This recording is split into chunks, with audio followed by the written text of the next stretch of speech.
Welcome to Food for Thought, the place to explore, celebrate, and manifest a life motivated and defined by unconditional compassion and optimal wellness. Today's episode is looking backward, inward, and forward. My name is Colleen Patrick-Goudreau. Welcome. You can find me at joyfulvegan.com, where you can sign up for my online vegan cooking classes or for any of the very exciting trips I'm hosting in 2022. We have 2 to Italy, 1 to Rwanda, and 1 to Botswana.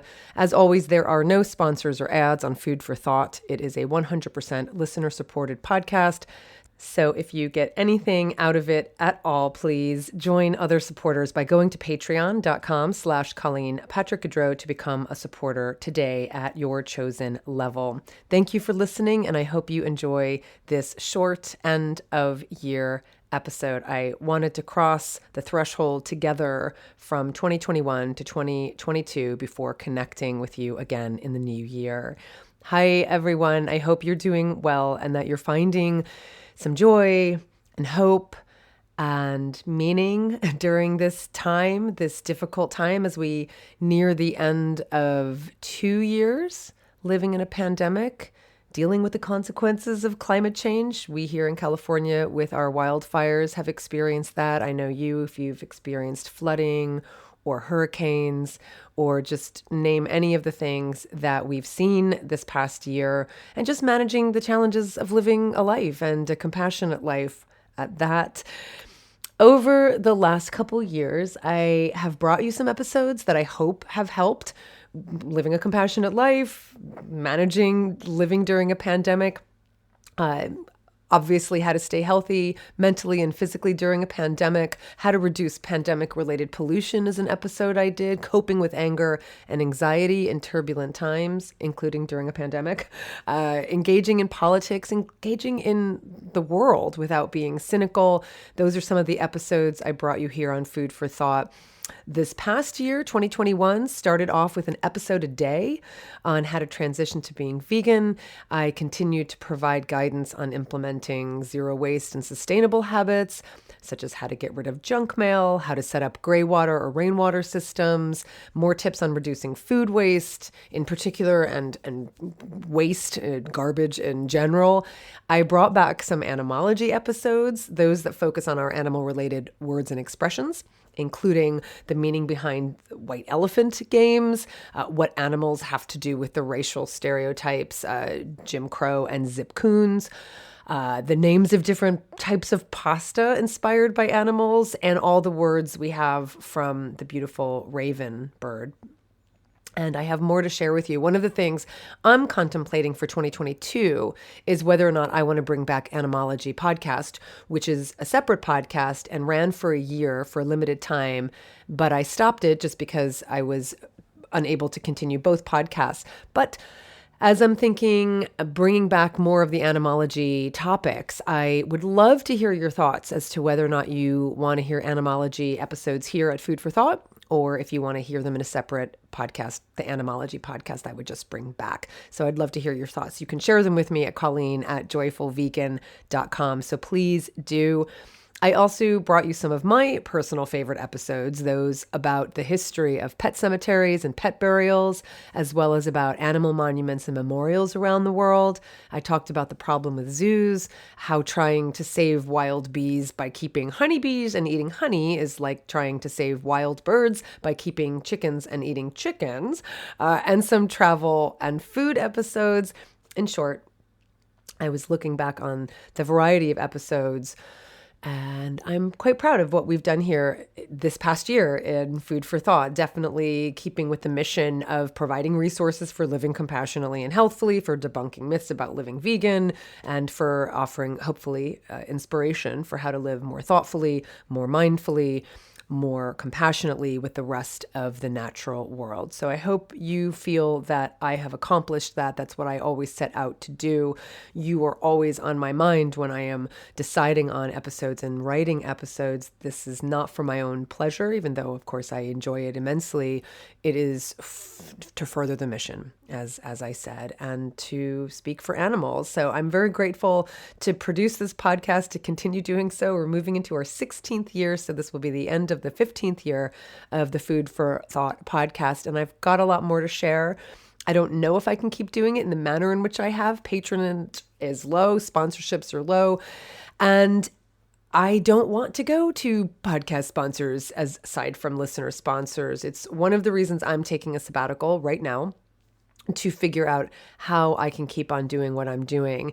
In addition to the podcast, of course, I continued in 2021 to teach the online cooking classes. I fostered 2 pairs of cats.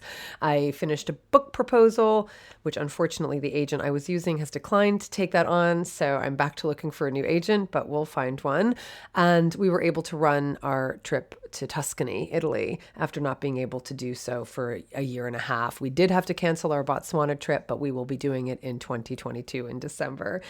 So in addition to the podcast episodes, of course, and creating content for social media and videos, I have done those things, which I'm proud of. And this is all of what you support. This is literally what you support when you go to Patreon. So know that your support is reaping many effects. Personally, in terms of what this year has meant for me, it's hard to separate my personal and professional lives because I do bring my life into my work. But we have had a goal to sleep in all the counties in California, as many of you know, and we slept in our 32nd county. As part of that goal, we found some fantastic options along the way. I will be talking about some of them in subsequent episodes. I read a number of books, not as many as I planned on, as I hoped for, as always, but I'll talk about that in a moment. And we loaded it up on some really good movies, and I learned a lot this year, and I'm really excited about that. You can see the book and movie list at joyfulvegan.com. Some of the favorite books specifically, definitely was War and Peace. It's a book that I had been meaning to read for years, and it's just a joke, right? I mean, everyone talks about like, who's read War and Peace, if you liked it, if you didn't like it. I personally was quite changed by it. It changed in the sense that it really inspired me to finally go really learn more about the Napoleonic Wars and the Napoleonic era.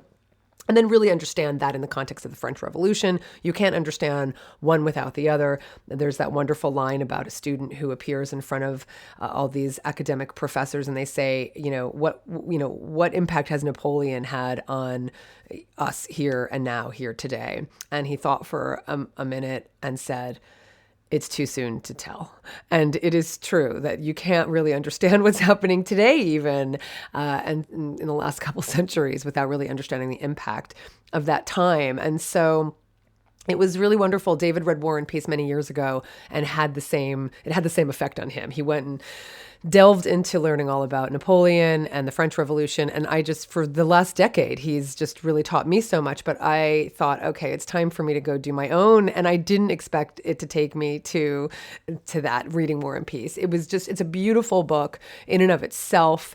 And it does help if you understand the Napoleonic era and Napoleon, because it has so much to do with these families in War and Peace in the book, but also about the individuals. But honestly, if you don't know about Napoleon and don't really know a lot about the Napoleonic Wars, you can still read War and Peace. And I do recommend it. I do recommend it heartily. I absolutely loved it.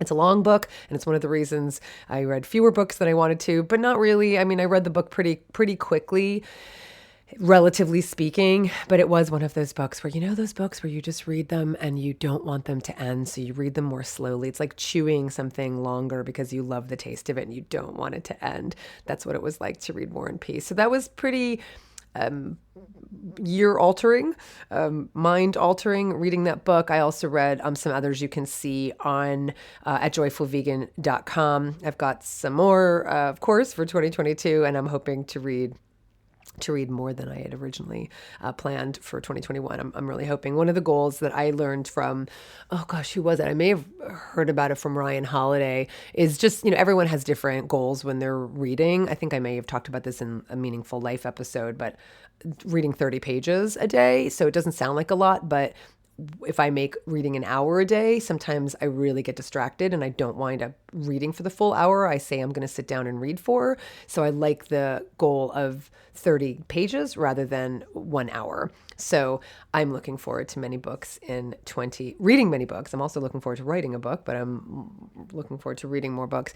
And then, of course, we watched a lot of film, and you know me and my films. I love my movies, and you've heard, actually, one of the episodes this year was on animal-related Halloween films, like spooky films, but I did watch a lot of non-animal films. I mean, just they weren't all animal films. I watch, obviously. There's a lot more films out there than there are films just focused on animals, but I'm always on the lookout for animal films, animal-related films, or just plots that really have something to do with animals or our relationship. One movie I have not watched yet, and just reminded me of it talking about this, is the movie Pig.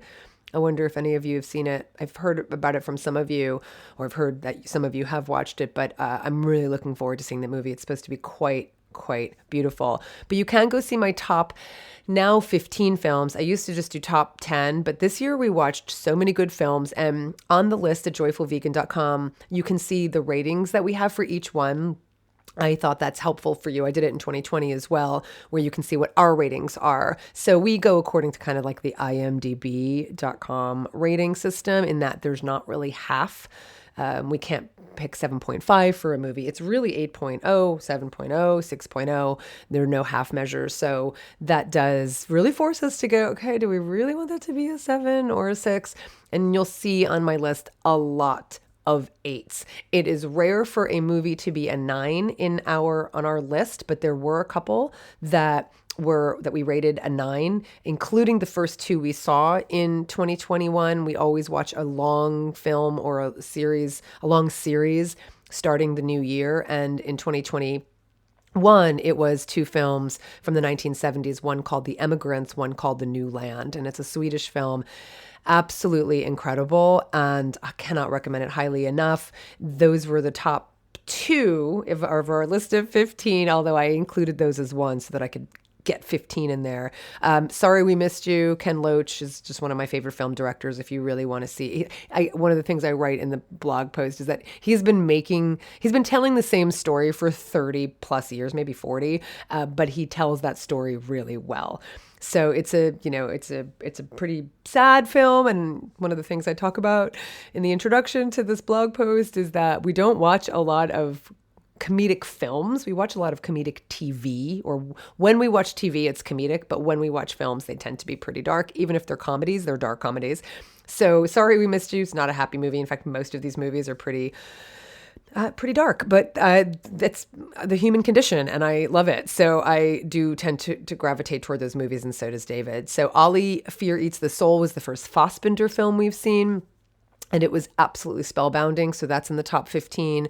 A lot of Danish movies are on our top 15. Flickering Lights is one of them. It was actually a remake of an earlier French film, which we have seen, but the Danish version I just absolutely loved and highly recommend it. We saw a wonderful, it was a lighter film. It's called The Secret of Santa Vittoria, and it's an Italian film, even though it's in English, interestingly. All of the actors, many of whom are Italian, speak English, like Anthony Quinn. Well, Anthony Quinn's not Italian, but he may as well be, or he also may as well be Greek. He's one of these actors that can just play all these different roles. But Anna Magnani, she's an Italian actress, and she's amazing, and she speaks English. Anyway, it's a great movie. Even though there's Nazis in it, it's comedic, and it's so delightful. Highly recommend it. Another Danish movie was Another Round, Riders of Justice. Fantastic. Infernal Affairs. I finally watched the movie that inspired the film The Departed, and it's called Infernal Affairs. It's from Hong Kong. Absolutely loved it. There's 3 movies. There's Infernal Affairs 1, 2, and 3. I think 1 was superior, 2 and 3 were okay. You can watch 1 on its own without watching the other 2. And then we watched a number of Russian films that are in our top 15, and you can see the rest at joyfulvegan.com. I didn't mean to go into that really deeply. Sorry. But the idea is that I just love discovering things that I didn't know about before. I mean, it's just what's so wonderful about just kind of delving into a particular director or a country, Or same thing with books, just delving into a particular author or, genre. One of the things that I also love, and I've talked about this in other episodes, is taking courses online. There is a wonderful series called The Great Courses. They're mostly audio courses. They're also video courses. They are for purchase and they're worth it. These are university level professors in whatever subject they're teaching. And I've done many, many, many, many. I mean, there's so many. There's like hundreds and hundreds of them. So if you're interested in any topic, you will find it through the Great Courses.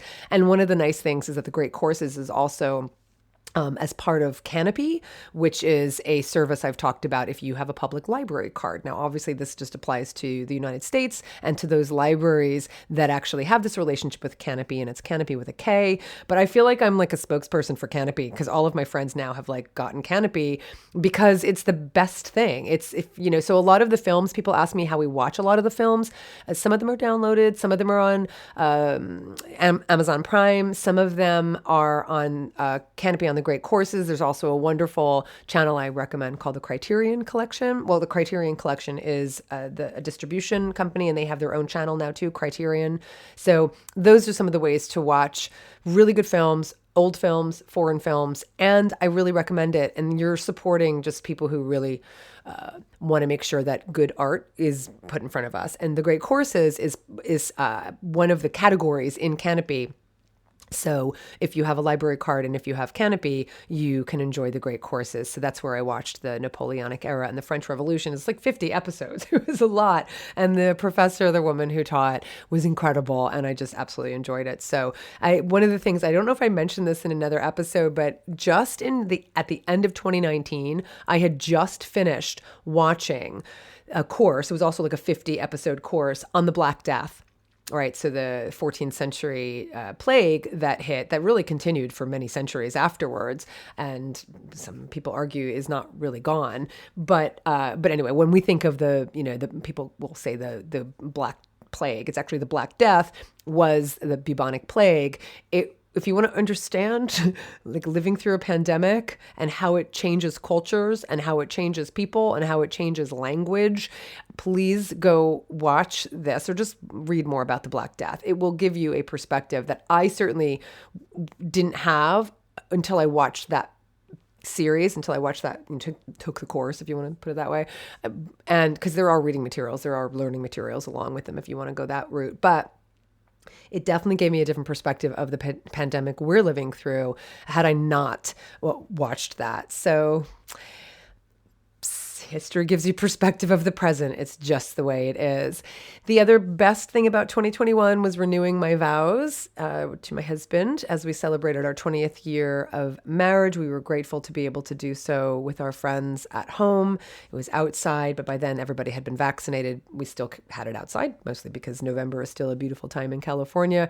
And this year was the first year in a year that we were able to host more parties and dinners inside, even though we continued to host outside because, again, California, like we're just lucky to be able to like be outside all the time. For Christmas Eve, we hosted a Tudor themed Christmas Eve dinner, like just this feast. And I would say that another favorite thing of 2021 was I mastered a Yule log, aka a bûche de Noël. I have been wanting to do that for years, and I finally did it, and I'm really proud. I'm going to be working on the recipe for it so that you can get the sponge cake itself, the buttercream, and the filling and the ganache, as well as the decoration. So I decorated it with the meringues, which you can get in, I think, one of the on-demand classes has the mushroom meringues. It may have been the recent holiday one I just did. I think it was the Christmas one I just did. So they're basically little vegan meringues, of course, vegan, and they are made with aquafaba, and they look like little woodland mushrooms. And so they decorated the bûche de Noël, the Yule log, and I made sugared cranberries and sugar work. So I will make this probably a class in 2022 because everyone's been asking me about this Yule log, and I'm so happy about it. So I will be teaching this at some point. It was really sweet. On the 26th, we had some friends come over, and one of them, they have a son we've known since he was born. He's 9 or 10 now. And I had brought those meringues. Actually, I had brought those meringues after the cooking class. So it was in the Christmas cooking class in December. I brought those meringue cookies to a party that we went to. outside in San Francisco with friends, and this little 10-year-old boy could not stop raving about my little meringues. So when he came over on the 26th with his parents, I taught him how to make the meringues, and it was super sweet. And this has just been so lovely because the sabbatical I'm taking right now, it's mostly a sabbatical from social media, and it's just been really lovely to be fully present in the space with people. And I did take pictures of him, but I didn't post them, and it was just really lovely to just like take a picture. And maybe I'll share it later, but to not like share it right away and kind of get away from that frantic feeling of like, oh, not that anybody cares if I share a picture or not, but it's just been lovely to take that time away. And I'm still doing that, but I can't not connect with you, and I can't not end this year without an end of year podcast. So this still counts as my sabbatical because nothing gives me more joy than writing these episodes and sharing them with you. I'm just grateful to be here, to be alive here with you. And I wanted to end this year on a note of hope and intention. There are some really good news stories if you look for them. Of course, we are in a challenging time, though I hesitate to say that because I feel like there's always a challenge. We always experience challenges. I do think the pandemic has added more strain and stress to the world that we're going through together than has ever been experienced before in our lifetimes. But really, it's a matter of how you see the world and how you manage it, right? So I do think we have been under a great deal of stress and strain, and of course loss. So I'm not minimizing that. And when, being alive, we have an opportunity through every experience to respond one way or another. And that's the time we have right now at the end of the year. You've heard me talk before. I do really appreciate thresholds and crossing over thresholds. So I don't want you to feel the pressure of having to make lists of all the plans and goals you have for 2022. And I certainly try not to put that pressure on myself. It's one of the reasons I'm doing this sabbatical, to just go deep and to be quiet and to listen, and more than just create and plan, because you might be exactly where you want to be and you want to just do more of what you're doing. That could be on your list, but the point is we don't have to constantly, renew ourselves. That's not the point. The point is to also really question and go deep and listen to what we may be exploring. So that's true. And we have the opportunity to cross a threshold every single day. So, writing resolutions and creating goals for the new year. I know a lot of people feel pressured by that. All I'm trying to say is that we can create thresholds all the time. So we can create a new threshold to walk through each day. I tend to do that. I see that each day is kind of this little mini opportunity for who I want to be, how I want to go deeper, what I want to do, but really how I want to feel and what I want to give. So that's an opportunity we have every single day. You could do it every quarter. You could do it every week. You could do it every year. So whatever it is, we can keep revisiting this. We need to, I think, release some of the pressure of wanting, thinking and certainly being told that we have to create something new and do something fabulous and, change ourselves completely every year. Like, please resist those messages, most of which are from people who are trying to sell you something. But I do think there's something to kind of, figuring out like who we are and what are we doing. And I am asked that question all the time, especially as it relates to animals and people who care about animals and want to do something for them, or care about wanting to, increase plant-based options, or just, less cruelty in this world and more compassion. And I'm asked all the time, and that's why I wrote the Joyful Vegan book. And so you can go find my thoughts about that in here. But I've said so many times that we have to be still. We have to ask the questions. What am I good at? What do I love? What does the world need from me? And I'm taking time to answer those questions too. I am not unique, even though you hear from me all the time and it looks like I've kind of created this, 10-year plan. I certainly have not. I struggle with this myself. I ask these questions myself. That's why I'm spending time this time of year. I'm actually kind of creating a bit of a, off-site, as you will, just a little retreat to really ask the questions and listen for the answers. I am a doer.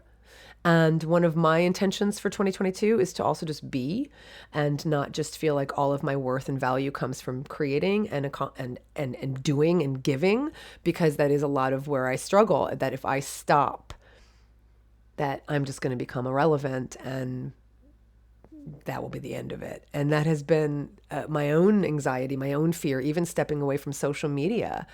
And it's been really good to step away. And there was a lot of fear around what will this mean for me and my brand and all of these things that I don't like. I don't like that feeling. My intention has always been to be a voice for animals, to give people the tools and resources they need to live compassionately.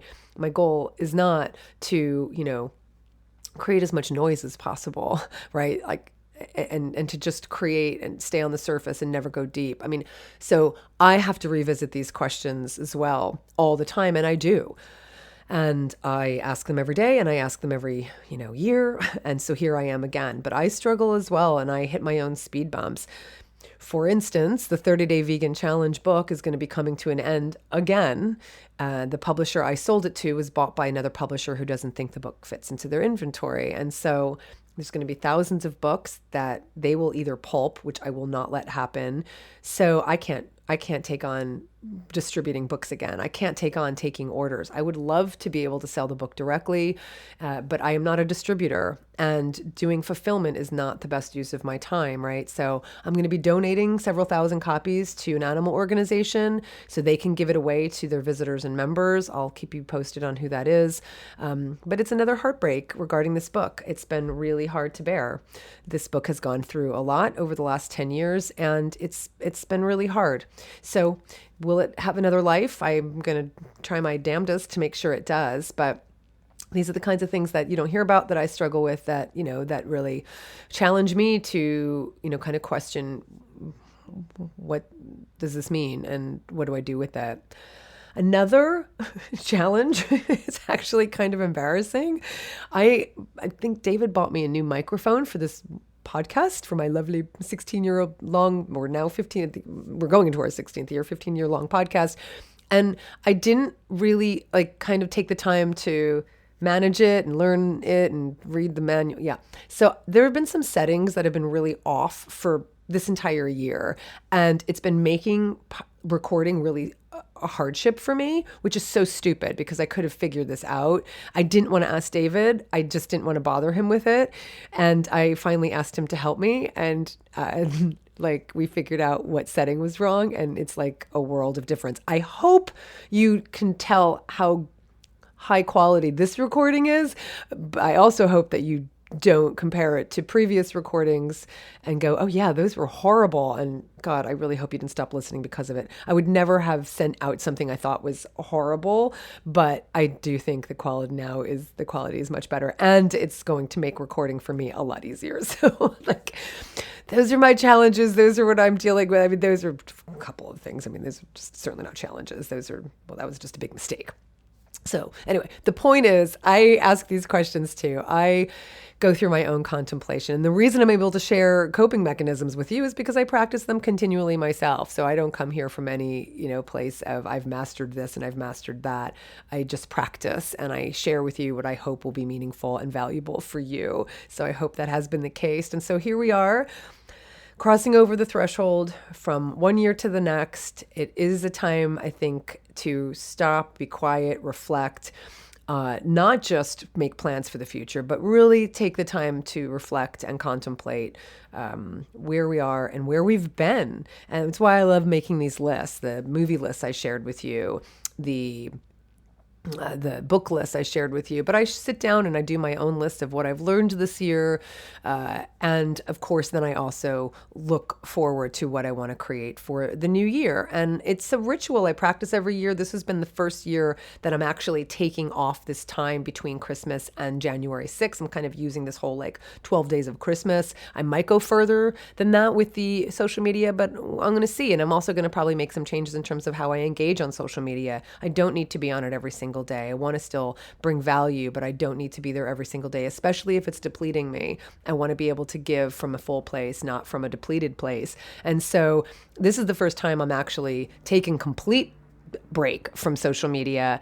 And I might even for the next week after the new year, actually not even do email and just go deep and go dark and really, really ask these questions and create these goals for next year. And like I said, when I say goals and intentions, I always kind of think of them as different. I don't call them resolutions. I always call them goals and intentions. And there is a difference, I think, between intentions and goals. Goals tend to be tangible. I've talked about this related to the 30-day vegan challenge. Goals tend to be tangible, right? You can measure them. Intentions are more about a particular mindset. A goal is about the end, and intention is having the mindset to achieve that end and the tools to achieve that end. So you can apply this to any subject. I've talked about it in relation to 30-day vegan challenge. Like intentions might be, I want to be open-minded. I want to be willing to confront thoughts that might be painful. I want to spend more time with, my intention is to spend more time, alone or with friends and family. My intention might be to, see the world more and understand the world more, right? My intention might be to be more present and more thoughtful. So those are that's a mindset. But a goal might be to travel to a new place in order to learn more about the world, right? That's a goal, right? Or to travel to Italy or to travel to, an African country or South American country or whatever, right? So a specific thing. I'm going to take 3 cooking classes. You can take my cooking classes, but whatever. Yeah, I want to take 3 classes. I want to take an online course. I'm going to learn a new language.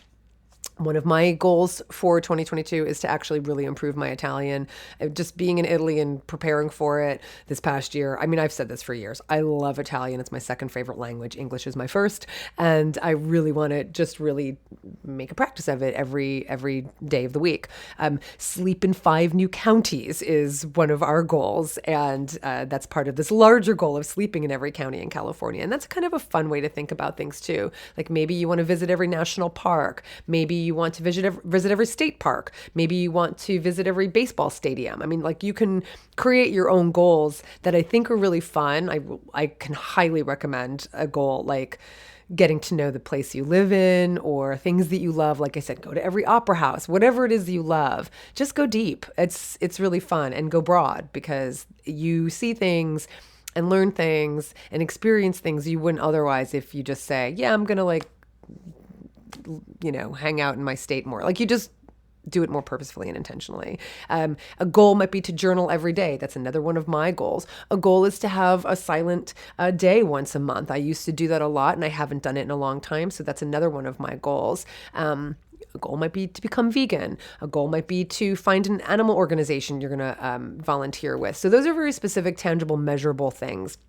Intentions create a framework, a motivation for approaching something a particular way, or a framework of awareness.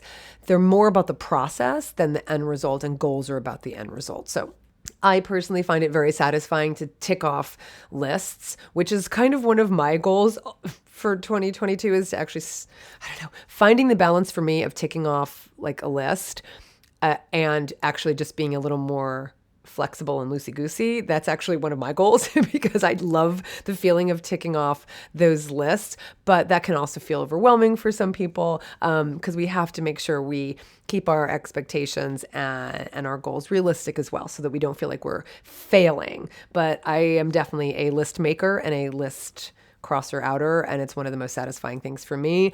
For me, one of my goals and intentions for 2022 is actually being more in the process than in the goal.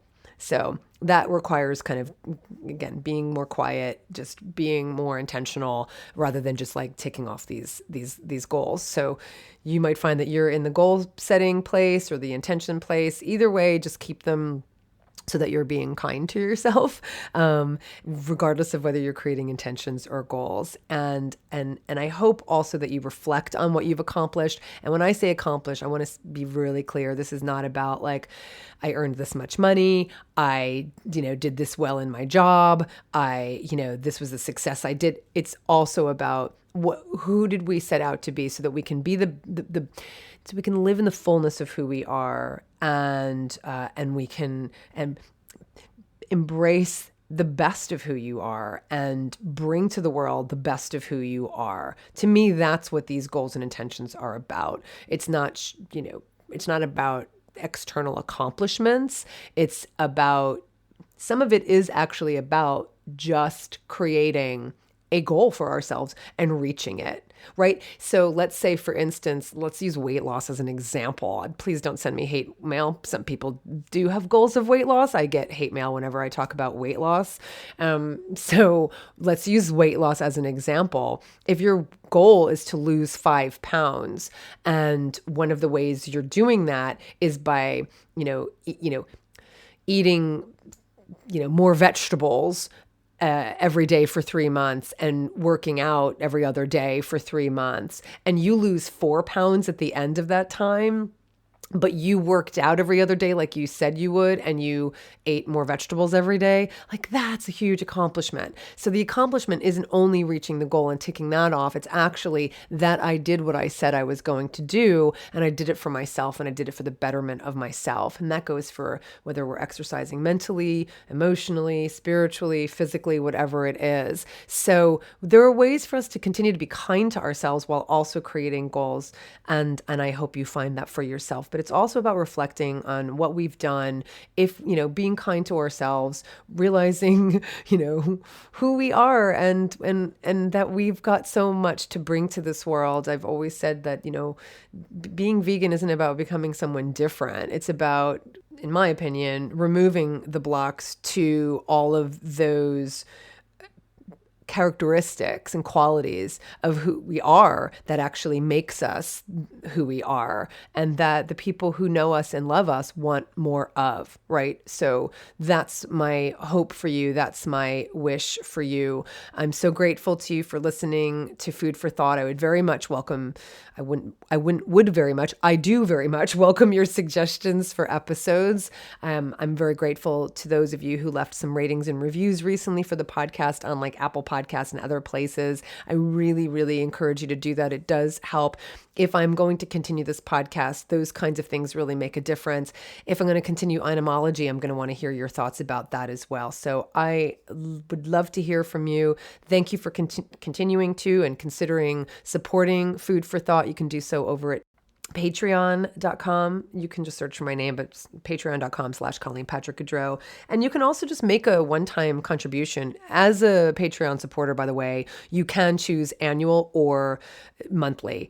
Annual is my preference because the credit cards that get filed through Patreon, where money's charged every month, people lose their credit cards. I talked about this in a previous episode, right? They lose their podcast. They lose their credit cards. They, for one reason or another, just, disappear. They close the account, what have you. And so if you've signed up for Patreon and that credit card closes, I don't get the pledge that you made. And so the annual allows you to say, well, I want to do $10 a month, but I'm going to do it all at once. And then you would just donate the $100 or pledge the $100, and it's charged right up front. So you still get the benefits of a $10 a month, and you still are there live on the Patreon platform where I add all of your content that's for members only. But it just means that at least there's less of a chance that your pledge is going to get declined. So thank you for that. But you can also just make a one-time contribution through the website, which someone named Suzanne in Fullerton, California, which is in Orange County, Suzanne, and we have not slept in Orange County yet. It's on the list, but maybe we'll see you there in Orange County one day. But Suzanne sent a contribution, and she sent an email, and this just came yesterday, and it moved me so much, it moved me to tears, because as I said, my fear and my feeling of feeling irrelevant sometimes. Anyway, it just felt really good to hear it. And I hear it from so many of you on social media. I know so many of you appreciate the work I do. So I don't mean to say that I need to hear it every day to feel good, but it does feel good when I hear it. So thank you. And Suzanne wrote, I've been a listener of your outstanding podcast for the past few years, and I just want to thank you for providing engaging, insightful, and compassionate podcasts on a variety of topics. As a vegan for the past 10 years, I've learned so much from your podcast. I've listened to other vegan podcasts, and Food for Thought is truly in a class by itself. I've also enjoyed trying many of the delicious recipes from your wonderful, well-organized cookbooks. Thank you for all you do. Thank you so much, Suzanne, for taking the time to send that to me. It means so much, and thank you for your support. Thank you, everyone, for your support, for listening, for living as compassionately as possible. I look forward to hearing from you and connecting with you in the new year. Happy New Year to you and your loved ones, and thank you so much for letting me be part of your journey, and may you manifest your deepest desires and dreams for the animals. This is Colleen Patrick-Goudreau. Thanks for listening.